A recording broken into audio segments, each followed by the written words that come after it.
are live. Welcome back, ladies and gentlemen. I am one of your co-hosts, Blake Ruffino. Alongside me is the man I hope who's not placed bets this week, Joe DeLeone. Yeah, man. If you're placing any of these bets this week, you might be in hot water, and you better hope nothing gets traced back to you because we have a lot going on today. This is not what I expected going on in May. What else is there to do in Iowa? Let me tell you what there is to do. A lot of corn. There's a lot of corn. I don't know what you do with that, but there's a lot of corn. I feel like people in Iowa, all they do is like go to bonfires with their pickup trucks and sit on the tailgate and drink beer with big booty women. Sounds like a glorious time, to be honest with you. Now, what I've heard, and I've met a few people from Iowa, and they all seem to do the same thing, which is apparently run around Walmart. Like, that's actually, if you ask someone from Iowa, what do you do for fun? They just go to Walmart and they hang out. You're joking. No, I'm not even joking. I've met multiple people who have told me that from Iowa. That's not real. They were pulling your chain. Not to. Well, it was when I was in high school and I was going to like recruiting camps and stuff. And then you show up and there's other kids from other states. And you talk to one kid from Iowa and then you're like, is this true? And they all said the same thing. That's the lamest thing I've ever heard. It's that in sports betting now, apparently. Apparently. Well, they're not the only ones because Alabama, their coach Brad Bohannon, was fired. Joe, I got to be honest. When Brad Bohannon got fired, I thought it was an isolated incident because his starter got scratched before the LSU game. Mm-hmm. Allegedly, he texted a buddy. Massive amounts of bets were being placed in Iowa or Ohio, of all places. It got flagged, and I was like, okay, well, you know. And what's unfortunate is because some people believe that he was just texting a buddy, like, and that he was like in a group chat, and he just said something to the effect like, "Yeah, man, I got to freaking pull my my Friday guy against the number one team in the country," and then these people just started placing massive amounts of bets. Mm-hmm. But we'll see as that goes on, and we'll talk about the sports betting. Is there a bigger investigation going on? That's where I'm starting to lean here. Not only that, but Payton Thorne, the new Auburn quarterback from Michigan State, has made his decision to transfer to the War Eagle Tigers. Not a bad quarterback, not a great quarterback. Mm-hmm. I thought that Payton Thorne had a lot of people what's the word I'm looking for here? What's a good vocabulary word? Riled up? No, dismiss him because of how bad Michigan State was last year, and he had to cover a lot of sins, and they blamed him for it.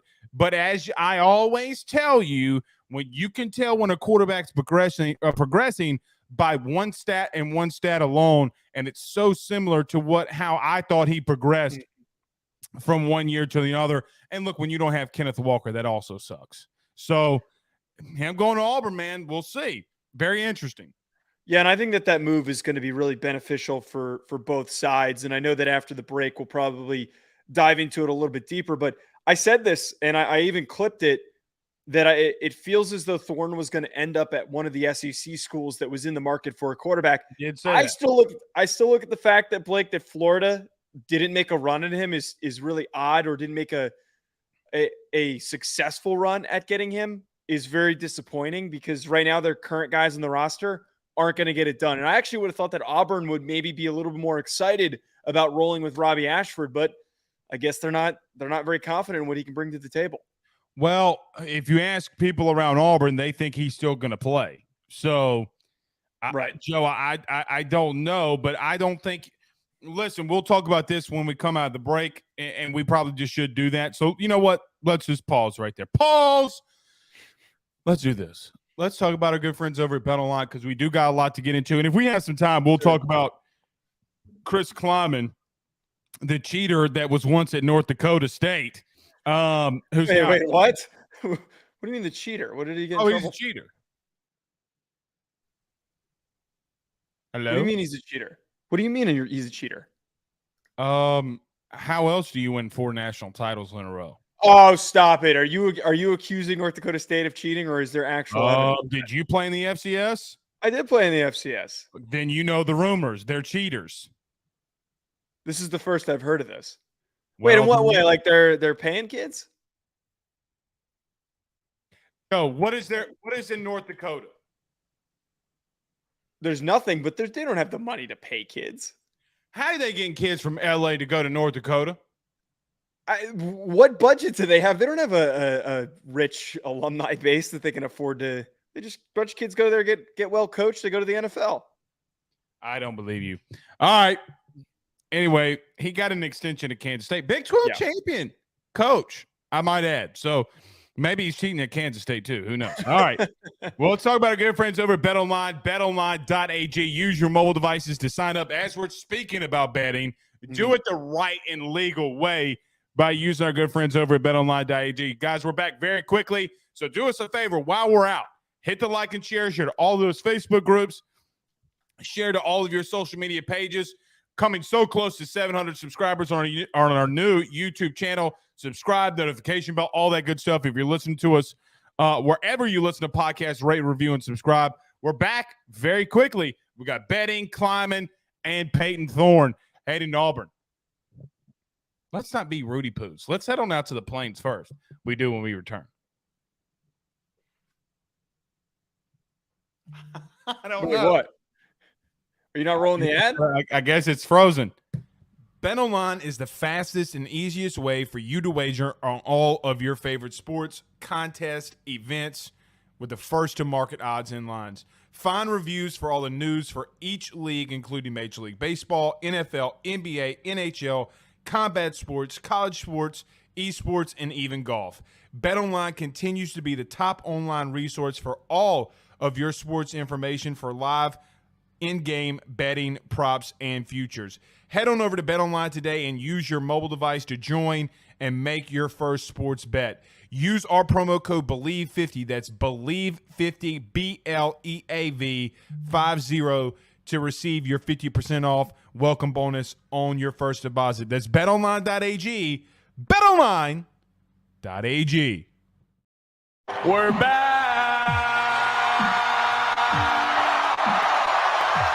Joe, before we get started, I got to tell you something that I saw today that I thought was absolutely Rudy Poo. You ready? Uh-oh. Is this Texas related? It is Texas related. So On 3 posted their top 10 NFL draftee quarterbacks, and guess who was in the top 5?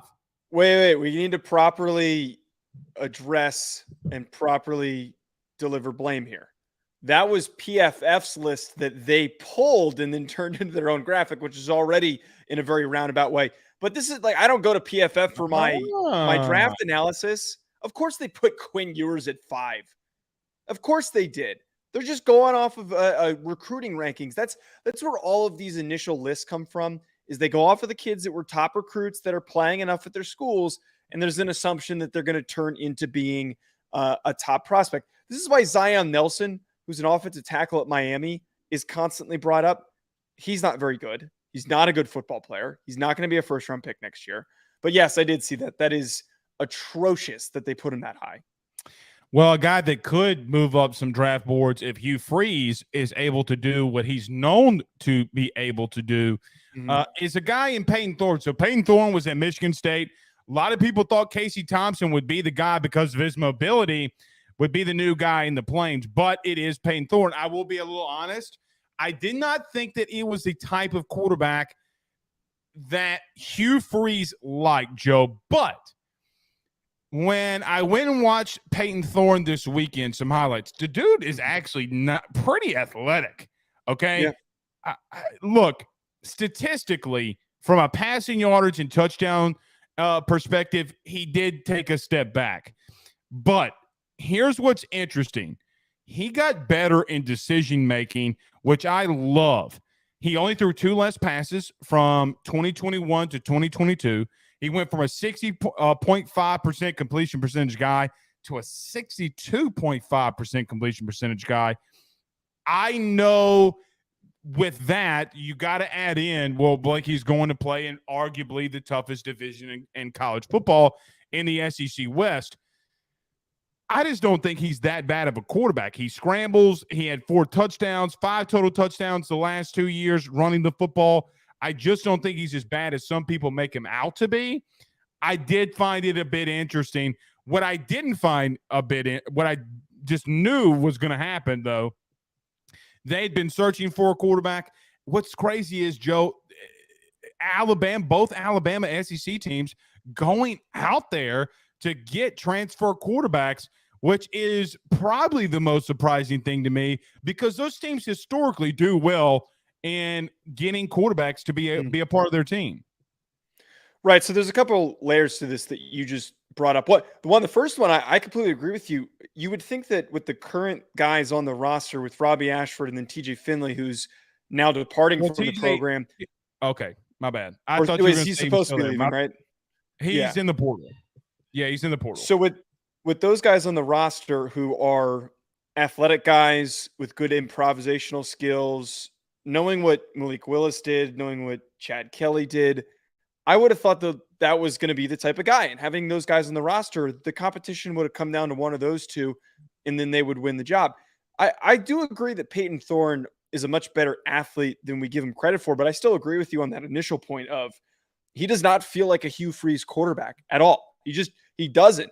And maybe this is a good thing. Maybe it's a different style of quarterback than we're used to seeing, and it will lead to a different offensive approach. I do find it interesting. Some of the things you do see on Twitter right now, Blake, are people saying that Payton Thorne probably is going to win the job, but Ashford is going to still be worked into the offense in some measure. So I find this very exciting to see what happens with this offense for Auburn, because there is some capabilities for them to produce. They've got some athletes on that team. It's just a matter of how much of a step forward do they take from last year, which was a pretty big dumpster fire. I agree with you that it is interesting, but Hugh Freeze has said that he's going to take a step back from play calling and he's going to be a very big integral piece in the offensive play calling, but he's not going to be the person calling the plays. I just think that makes them better because if you have a head coach that it happens all the time. Great coordinators, guys that can call plays. Look, it's what I'm calling for Lincoln Riley to do. Right? Take that step back. Hire somebody. You got somebody on staff, but nobody really likes him. Take the step back. What I will say, it's interesting to me the philosophies that these coaches are taking along the SEC. You have Alabama and LSU who have gone into the portal within the last 2 years and got quarterbacks that are more known for their legs. Now you see Jane Daniels progressing. Let's see what works out there. You have guys like Kirby. Now, this guy didn't play, but Jamie Newman, if you remember when Jamie Newman during COVID went to Georgia, it was originally going to be the starter. What's interesting to me is the philosophies of all these coaches somewhat trying to get back to I don't want to say a more simplified offensive scheme because I don't think that they're doing that. And I don't think Hugh Freeze does that. But what does Payton Thorne do that is so dynamic? Now, this could be just the fourth or fifth quarterback down their list and what they were left with. Okay, TJ Finley hits the portal. We'll see. Maybe Robbie Ashford does wind up being the starter there and getting some big playing time because Hugh likes quarterbacks that can use their legs. The one thing with me about Payton Thorne, though, if he can turn down or get down some of those turnovers, and it's going to be interesting because I don't think that that's a big predicate because he's going from the Big Ten to the SEC. I think it's going to get worse on him. But I do wonder if Hugh's philosophy, the second go around in the SEC West, that his philosophy hasn't changed in saying, look, man, we got to throw the football a little bit. Now, I will admit this. Chad Kelly, yes, could run. Bo Wallace could run. But they also really threw the ball at times significantly well. And I think Hugh, when they beat Bama back-to-back years, it was not from running the football. It was lighting them up through the air. I think that that's something that Hugh has always kept in the back of his mind. At Liberty, he had Malik Willis, but I don't mean this in a wrong way. Who else was he going to get to go there? Right? It's not like Liberty was a hotbed for quarterbacks to go. I do just say this. I think it's a good addition for them to get to a place where They're 6-6, 7-5, maybe even 8-4. But Payton Thorne is not coming in there and going to win the West for you. It's just not going to happen. The only guy that I think, and it's a hot take, that could go into Auburn and win it for them would be Robbie Ashford. Here's why. He's going to have to use his legs, right? I just don't know if I see Payton Thorne sitting in the pocket, lighting up Alabama, LSU, A&M, Arkansas in consecutive weeks to where he's doing enough to win the West, where Ashford can make athletic play. Look, we saw Bo Nix do it, right? We've seen Bo Nix beat Bama, beat LSU, beat some very athletic teams. But he's going to start in good form. He's not a bad quarterback. He's not great. He's not a great quarterback either. So I know that's long-winded, but I just don't know where to put my thumb on with this Payton Thorne thing. My only thing where I push back on with Robbie Ashford is that if he was such a dangerous athlete, he's a good athlete. He's a better athlete than Payton Thorne is. But if he was so dangerous to where having him run would give him more of a chance to win than if Payton Thorne was back there, why did they go get Thorne? Like one, why did they go get Thorne? And then two, why didn't we see more of that last year? I thought that Ashford was promising. Joe. You didn't think that he showed some flashes of it? I thought he showed good athleticism, but I don't know if I saw enough of this guy can win a football game with his legs and through scrambling. I thought that overall Ashford was really inconsistent. And I think that that's ultimately why they're going and getting Payton Thorne, is that they want, and I know that you mentioned the turnovers, the completion percentage. It was on a very bad Michigan State team last year. He is still a little bit more consistent, I want to say. He's a little bit more level-headed. I think that it's going to be a little bit more of a consistent pacing on offense in a rhythm. That's why they went and got him. But I got to bring back up here before we end up moving on to the betting scandal stuff.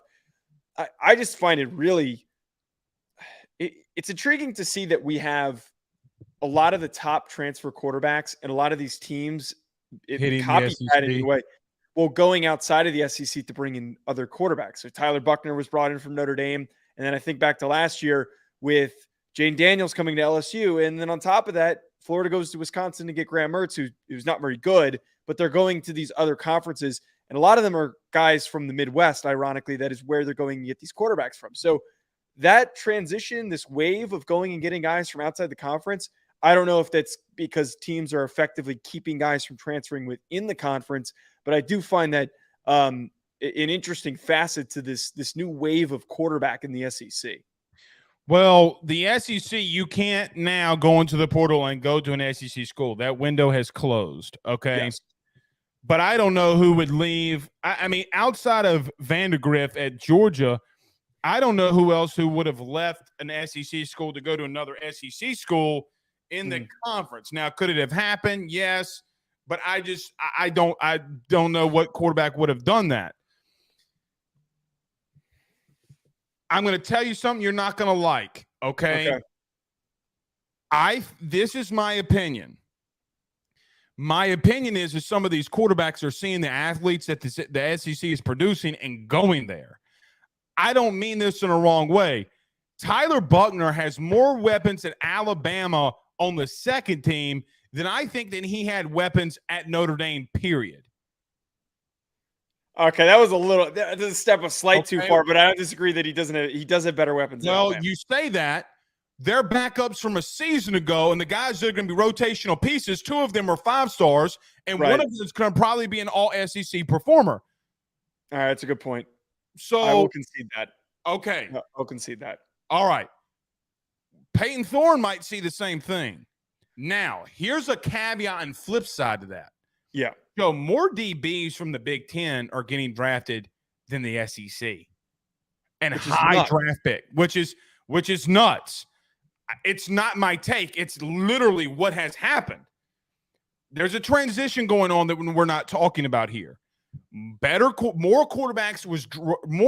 quarterbacks were drafted in this draft class than ever before. Ever. Okay? Mm-hmm. You look in the first 40 picks. You got Bryce Young, Will Levis, what's your boy's name? Anthony Richardson. Oh. Well, Anthony, I'm just talking about SEC. Yeah. And that's where majority of the quarterbacks have come from. And I think that's been a little bit of a trend. You had Burrow And look, Stetson got, which by the way, I'm not going to let you live that down. Stetson did get drafted in the 4th round, even though you told me he wasn't going to do it. Okay. But even so, Joe, Hendon Hooker got drafted. Yeah. So think about this. There's a very strong potential that every SEC quarterback that started in 2022 is going to get drafted. Okay, maybe outside of Vanderbilt. Vanderbilt, I don't think.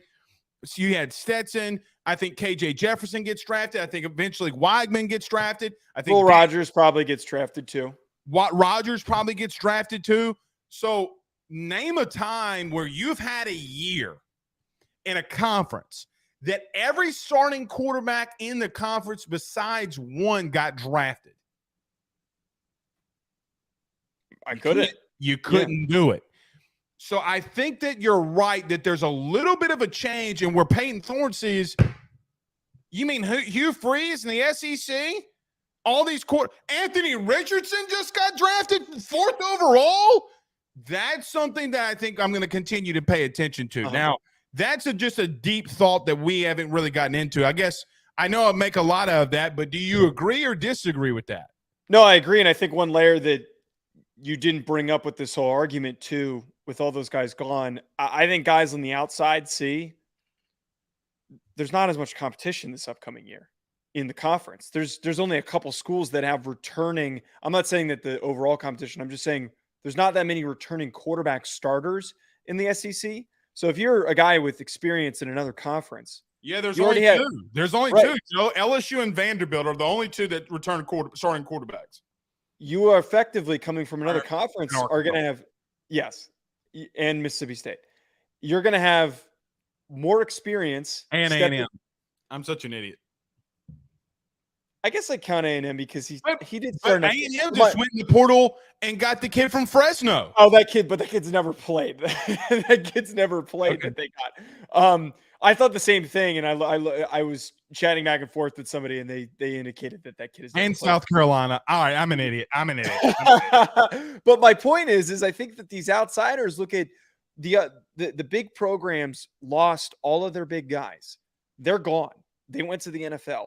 There is less incumbent starter competition for them to step in and deal with. And I would argue that's probably one of the hardest things to do as an experienced quarterback is to face off with another experienced quarterback. Going up against good defense is tough, but trying to outduel somebody, as we saw between Hendon Hooker and Bryce Young, as we saw between Jaden Daniels and Bryce Young, it's difficult. But this upcoming year, man, it opens a window for guys like Payton Thorne to do some damage because there might be a little bit less competition for him at some of these programs. I'm going to disagree on the competition until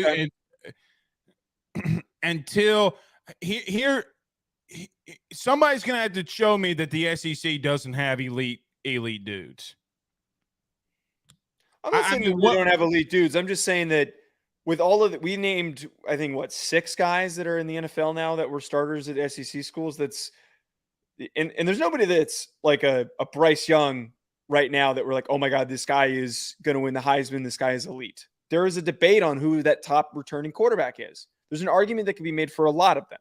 So I think, again, my whole point here is an outsider can come in and provide that competition and maybe beat out some of these guys that have been around or haven't been around. This is such a bad look for Mel Tucker, too. I just need to. Yeah. You know who Payton Thorne reminds me of? Here's a name for you. Jared Stidham. I like that. Jared Stidham was a very underrated athlete as well. I like that. And he Auburn transfer. Look, big picture. I said this earlier. I'll end it my part on this. Mm-hmm. There hasn't really been a big name transfer portal guy that's gone somewhere and sat. The only one that I can really remember, especially in the SEC, was Joe Milton. But Joe Milton started and then got beat out by Hendon Hooker. And then a lot of people are like, oh, Joe Milton. So we'll see on that. All right. Let's do this. Let's transition to this betting stuff. Joe, listen. In case anybody missed it, we're going to talk some baseball. We have not talked college baseball on the show. Why we don't, I don't know. Mainly because you're a Rudy Poo. I love college baseball. Show. It's true. It is true. All right. So in case you missed it, this past week, Brad Bohannon, the head coach of Alabama, got fired for allegedly bets that went down. Apparently, he told a buddy something to the effect he had to scratch his Friday night starter against number 1 LSU. Guy places a couple bets. It gets flagged, and all of a sudden, Brad Bohannon gets fired. Well, now, Ross Dellinger of Sports Illustrated has come out and said, and he this wasn't from him, but he quote tweeted it and gave some more sourcing to it. So I'm gonna just read about what he said on the matter.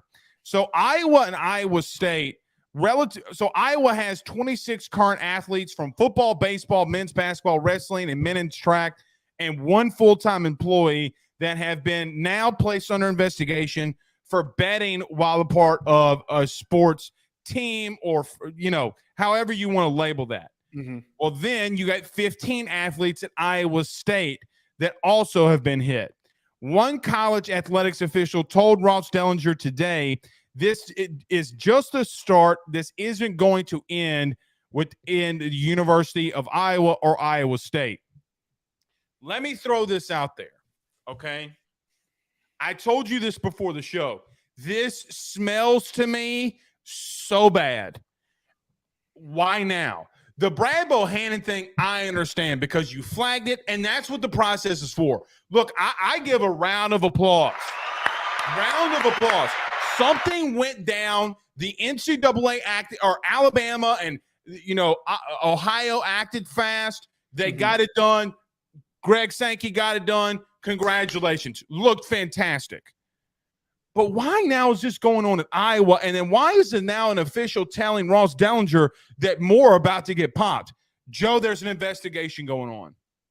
There's an investigation going on. And I'm going to tell you something. I thought about this on the ride home today.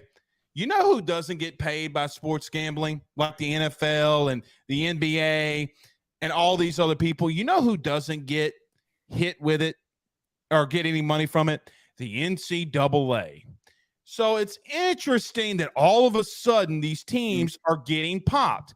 Also, what I thought was interesting, if you don't remember, about 2 months ago, so there were teams like Ohio State, LSU, I think maybe Alabama. I don't remember the teams who, like Caesars, became the official sports book of these college programs.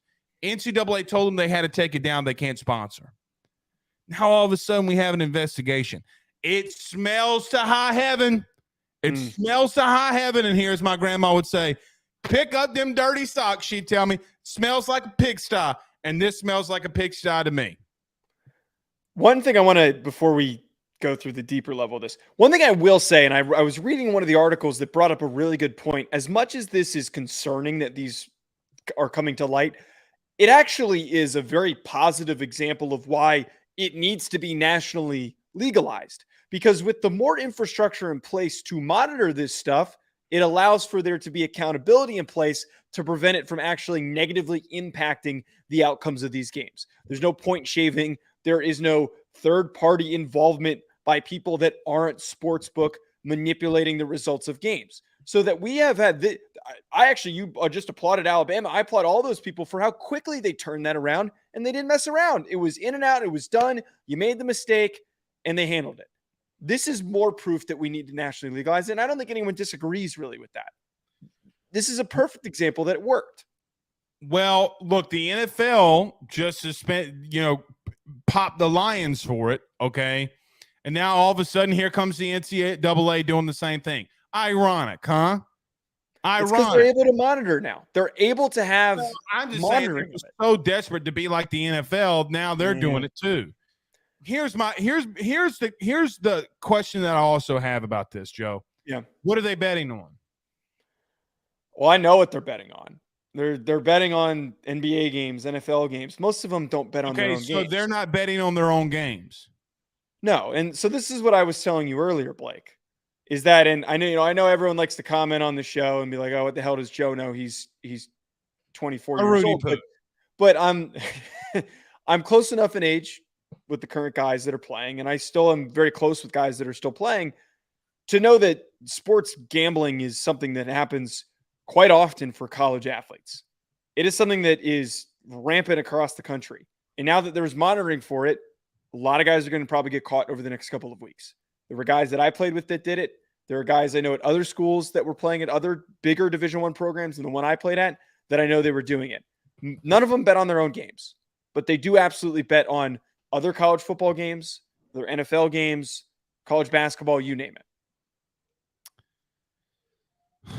I just have a problem with, Joe, personally, if a kid at Iowa is betting Lakers Warriors. Yeah. What is that hurting anybody? It doesn't. It violates the code of conduct that's placed by compliance. Well, there was a code of conduct in the 1960s that we outlawed. Exactly. Okay? I mean, and that's not that long ago. All right. I'm with you. Don't bet on your own games. Okay. I'm with you. Don't even bet in the same sport. If you're in college athletics, can't bet college. What's the difference? Saying this is the problem that I have with Jameson Williams. I know we're not an NFL show, and we're talking about the sports gambling thing. What does Jameson Williams having him bet?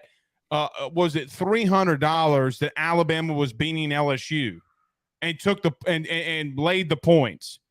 What does that affect the Detroit Lions at all? Nothing.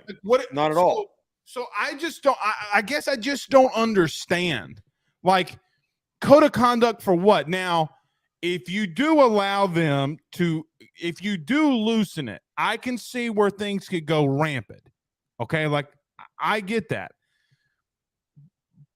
But the safeguards are working, though. You're catching this. The safeguards that you had in place are working. So it's the same. I would even compare it to how the NCAA and the NFL both loosened up on restrictions for smoking marijuana. And the argument is, well, if you're playing a professional sport or as a college athlete, you should be able to control yourself and not do it for X amount of time. But we've seen that they've loosened the grip and there's been no negative impact. There's been no negative repercussions. That's where I stand on this, is this investigation going to reveal that these kids were betting on games that were not even related to the sports they're playing in? And that to me is ridiculous. Jameson Williams. They did it with Jameson Williams. Or Williamson. Williams? Jameson Williams. I mean, he bet on LSU Alabama and told him about it and told him that he lost. It was because he was in the Lions facility, which is stupid. But I guess now the parallel of this is the Iowa students were doing it on a campus of a public institution. And that's probably what their argument's going to be, is that it doesn't matter what you were betting on. You were doing it on university Wi-Fi on university property, which I don't know how that makes it any worse or better. See, now I have an issue. Okay. So look, we'll find out what these kids are getting hit for. And if they bet on their own sport, all right, throw the book at them. Okay. But everybody in America can bet on stuff. If it's legal in your state, you can bet on it. Okay. Right. Why don't they have the same opportunity if they're of legal age? They're just parts of this that I just don't get. But I am telling you, to get back to my original point, it reeks, Joe, something smelly to me about all this. Brad Bohannon, I do agree with you, probably kick something off, but why now? Why would Iowa self-report this? Right. I don't think that they did. I think that there's an investigation going on. Okay. I think there's an investigation going on and other teams are going to get hit. Now, who are those teams? I don't know, but I will tell you, if I'm any head coach in any sport in the country, I am calling a team meeting right now. I am not waiting. I am not hesitating. I am calling a team meeting right now. Joe, text your brother. Brett, lay $20. Brett's my brother. I text Brett, lay $20 on UCLA for your boy. Why not? He's not going to rat me out. Now, I don't know if your brother would rat you out, but you get what I'm saying. So right. There's just so many levels to this, and it goes to show how the NCAA wasn't ready. Now, the institutions were ready, meaning the gaming commissions and things like that. But clearly these universities weren't ready. The NCAA has a really good chance here, Joe, a really good chance to finally make things right. Can they finally make a swift and correct determination and get some regulation back into what the NCAA needs to be in a regulating body, right? They have a big chance here, but I'm going to tell you, they're going to screw it up. They're going to screw it up like they screw everything else up. What do you think would constitute them handling it properly? Like, what do you think, in your opinion, they would need to do that would be the right outcome? I haven't thought about like right penalties. Okay. Like, but like, for example, let me just throw this out there. Okay. And show in the chat. Okay. Kim Elam said, my sister would rat me out, but she's a judge. So, everybody in the chat, tell me if you agree with me. Thumbs up, thumbs down. All right. So thumbs up, thumbs down. Joe, if a player or coach bet on an NBA game, give them a game suspension. Give them a game suspension. Are you talking? Man, I don't know if. Give them a game suspension. I mean, Joe, what are we talking about here? You're going to take an entire season from somebody? Well, I'm just saying that and it's not going to happen. I think that the suspensions should only be if they're betting on college games, and but they're not gonna, but they're not going to do that.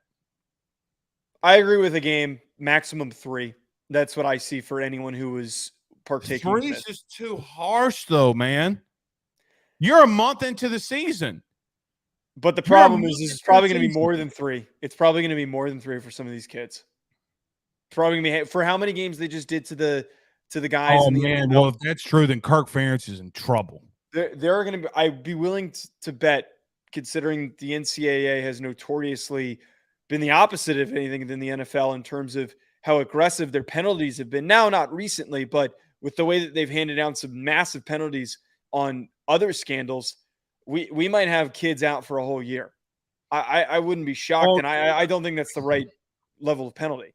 Well, the last big investigation, the NCAA, the big one, okay, Jeremy Pruitt just met with the board the other day, okay? We have no determination what's going to go on with Jeremy Pruitt.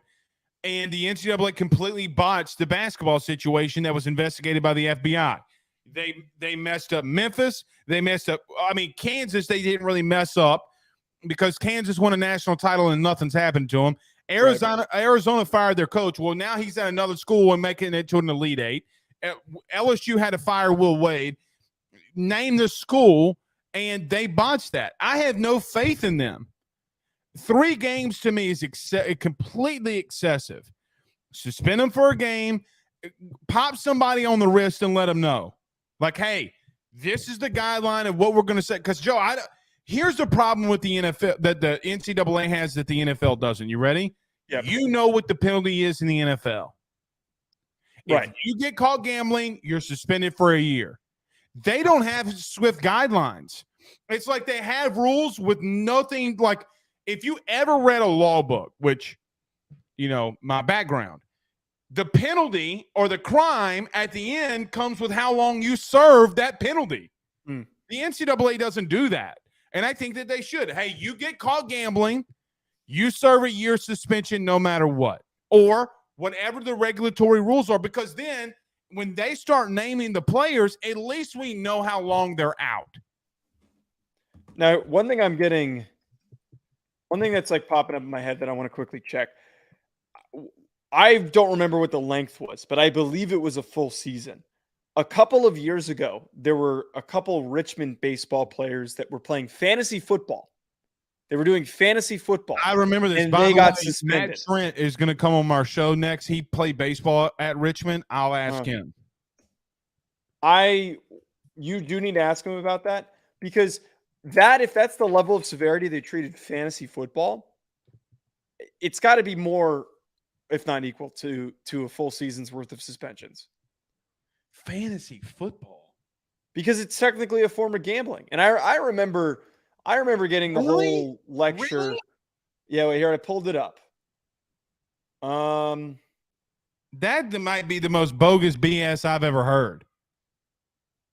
It doesn't say the length of how long they were suspended for, but it does say that they were suspended for paying a fee to join a fantasy football league.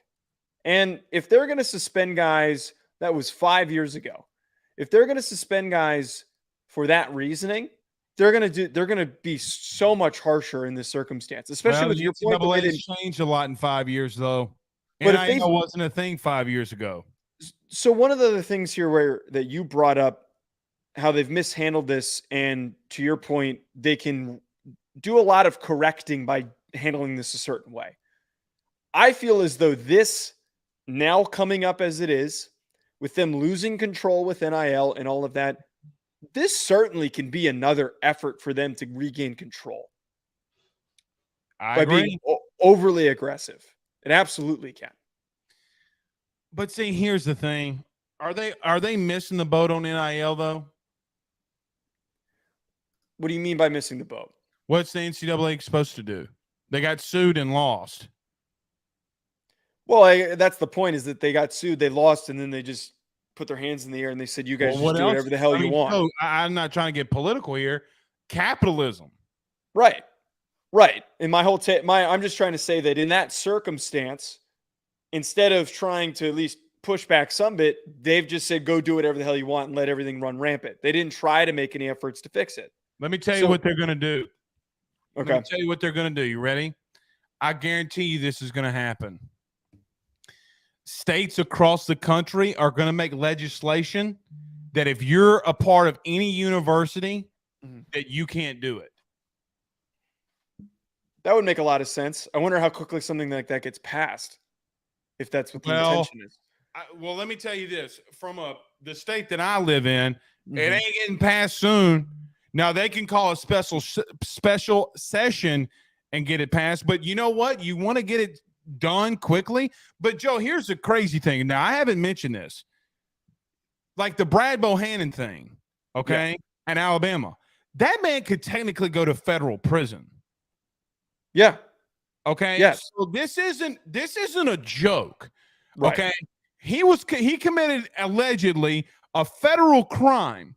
So I don't mean this in a wrong way. Depending on how all of this transpires, we could have a massive mess on our hands. Now,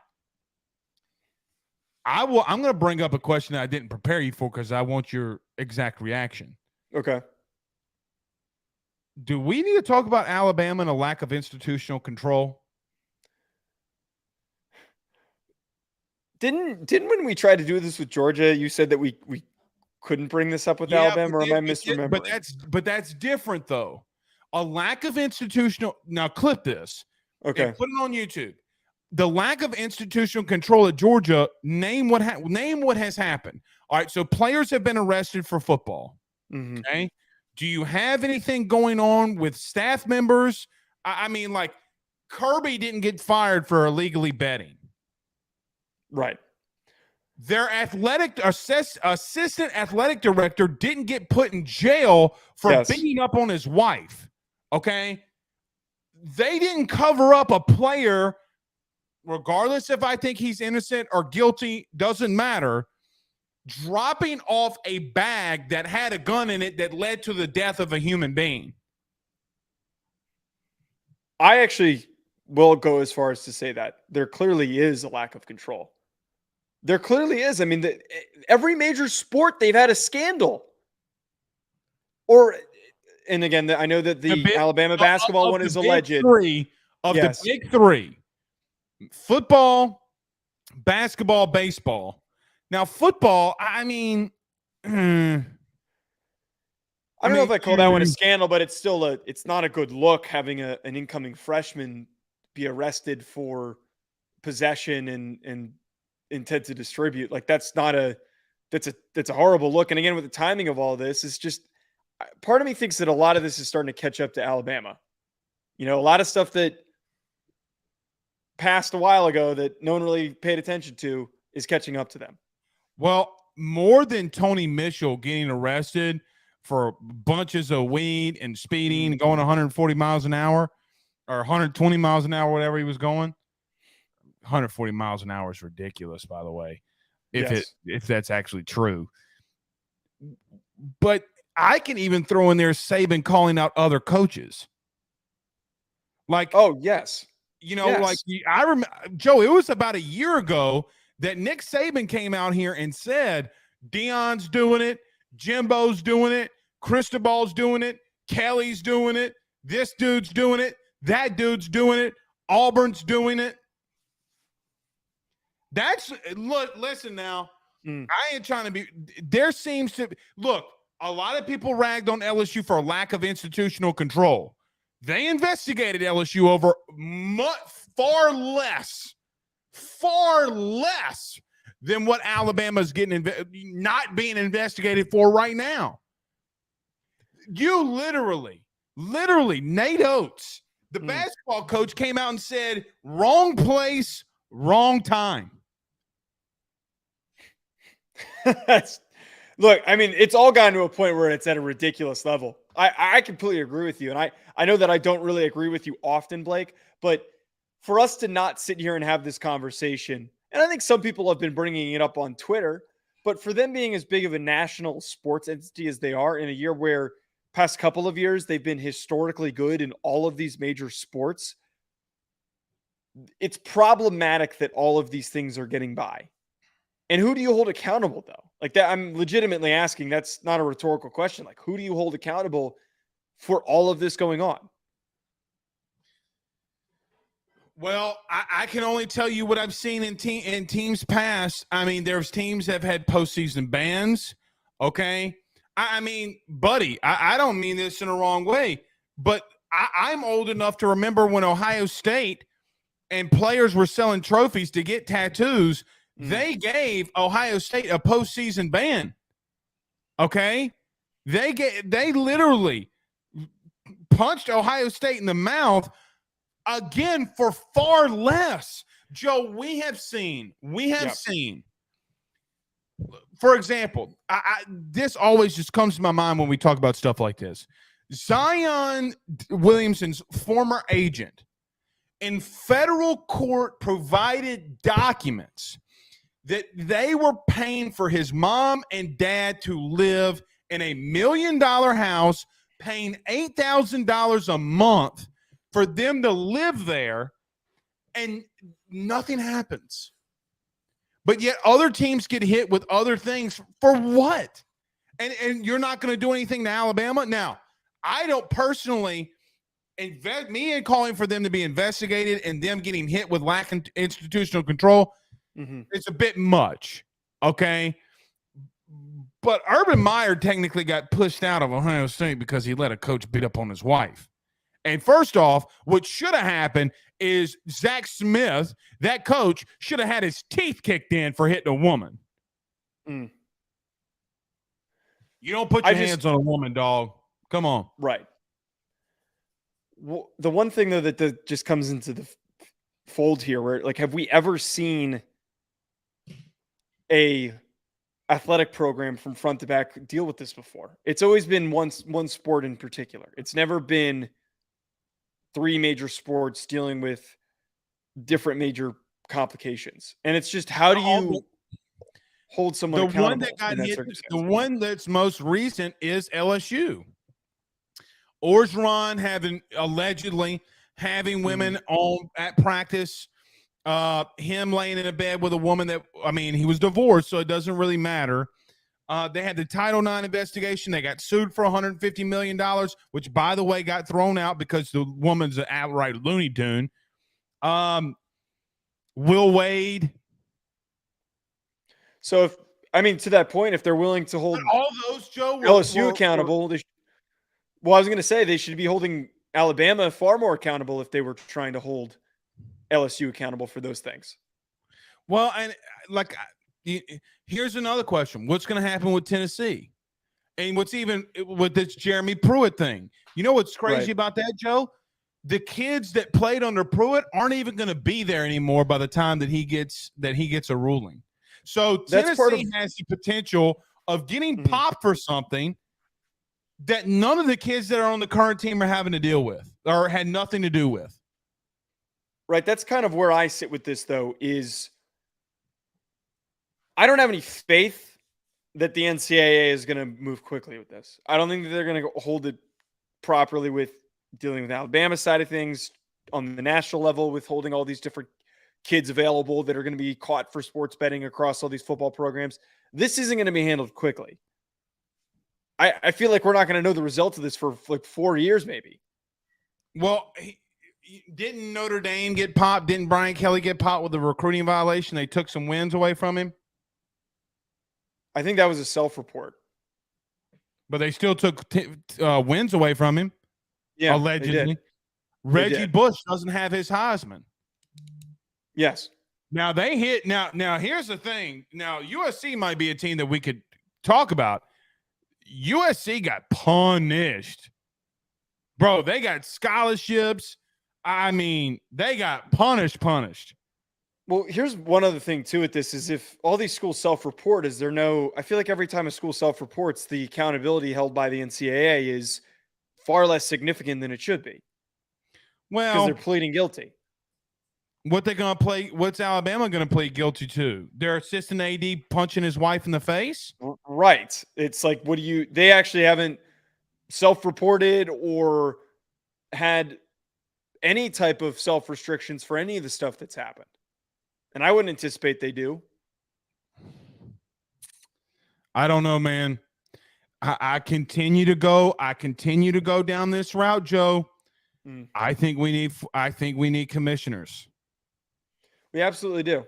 To not have a proper relationship with sports betting and any of those companies, it does make it really complicated because sports betting is not nationally legalized, but you do need some sort of governing body. And I think that every time we have something like this come up, we're gonna keep saying this. Well, what's wild to me is they keep going state by state and saying you do what you need to do. So are they going to do the punishment behind it? They're going to give the state the punishment regulations to do it. And what's Iowa going to do to Iowa? What's Iowa going to do to Iowa State? It's a great question. The NFL, the NBA, all these professional sports leagues don't handle it that way at all. They don't. I don't know, man.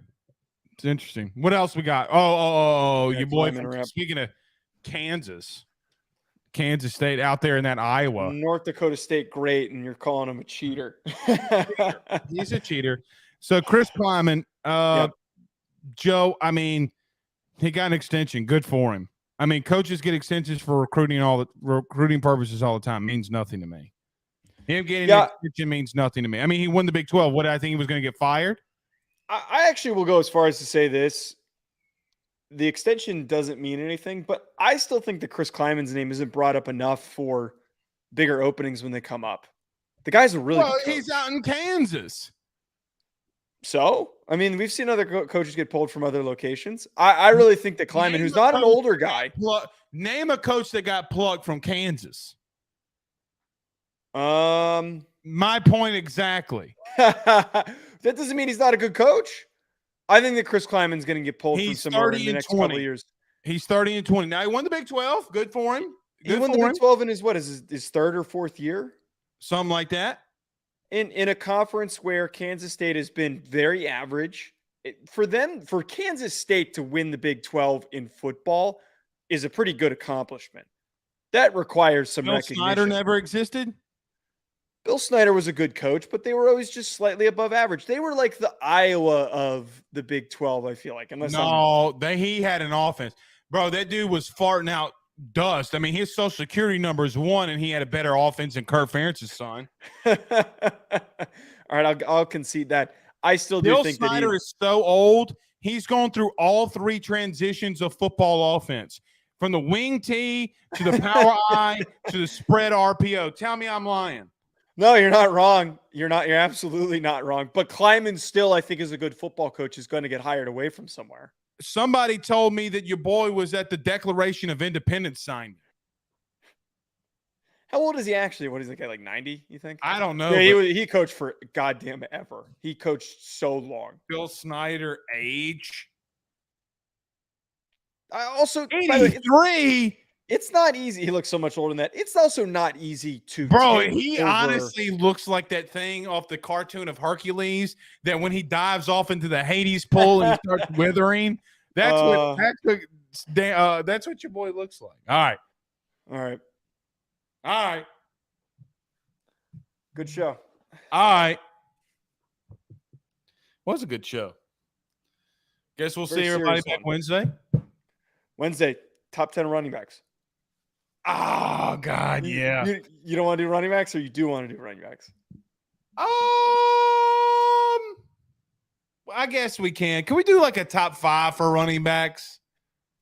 All right, that's fine. That's fine. That was an internal debate of mine. I was going to discuss with you. Yeah, let's do like a top 5 of running backs. You don't want to do top 50 like Big Game Boomer does? Okay, so let me end this show with this. Okay. That dude's list sucked. Now, I will give him this. I will give him this. Yep. His top 50 returning quarterbacks, I didn't think were that bad. Here's the crazy thing, though. You know what's crazy? Mm-hmm. He has some really bad takes. My guy, Big Game Boomer. Sometimes they're so ridiculous they wind up being right. Like when what? Like Jordan Travis a year ago, like him saying, you know, let me think. I can't even really remember, but he's hit on some. He's hit on some. Yeah, but it's a dart throw. You know, you miss 100% of the shots. Yeah, I guess a squirrel. I respect the grind. Yeah, I respect the grind. I respect it. My dude's Jack too, man. You better be careful. He might beat you up. I told him I'd body slam him. Yeah, you better pack a lunch. All right, we're out of here. Peace, guys.